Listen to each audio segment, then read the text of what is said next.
আসসালামু আলাইকুম। আমি আপনাদের মাঝে আজকে বঙ্গোপসাগর নিয়ে কথা বলবো। এই বঙ্গোপসাগর হচ্ছে বাংলাদেশের সর্বদক্ষিণে হচ্ছে বঙ্গোপসাগর।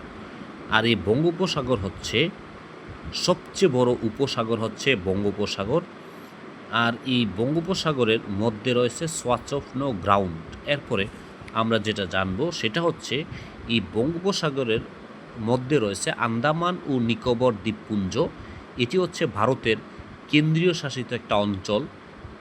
আর এটি কিন্তু ভারতের মধ্যে পড়েছে।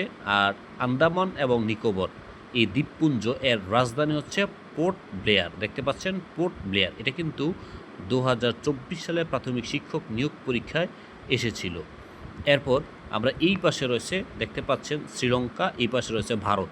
তাহলে শ্রীলঙ্কা এবং ভারতকে পৃথক করেছে পক প্রণালী। দেখতে পাচ্ছেন পক প্রণালী খুব ইম্পর্টেন্ট চাকরি পরীক্ষার জন্য। আর এই পাশে রয়েছে দেখতে পাচ্ছেন মলাস্কা প্রণালী। এই মলাস্কা প্রণালীর এই পাশে রয়েছে বঙ্গোপসাগর আর এই পাশে রয়েছে জাভা সাগর। তাহলে বঙ্গোপসাগর এবং জাভা সাগরকে যুক্ত করেছে এই মলাস্কা প্রণালী। এই পাশে রয়েছে মালয়েশিয়া আর এই পাশে রয়েছে দেখতে পাচ্ছেন যে ইন্দোনেশিয়া। মালয়েশিয়া এবং ইন্দোনেশিয়াকে পৃথক করেছে এই মলাস্কা প্রণালী। আর এই মলাস্কা প্রণালী হচ্ছে পৃথিবীর দীর্ঘতম প্রণালী হচ্ছে এই মলাস্কা প্রণালী।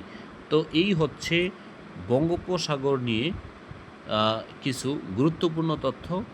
তো ভিডিওটি ভালো লাগলে আমার চ্যানেলটিকে অবশ্যই সাবস্ক্রাইব করবেন। সবাই ভালো থাকবেন, সুস্থ থাকবেন। আসসালামু আলাইকুম।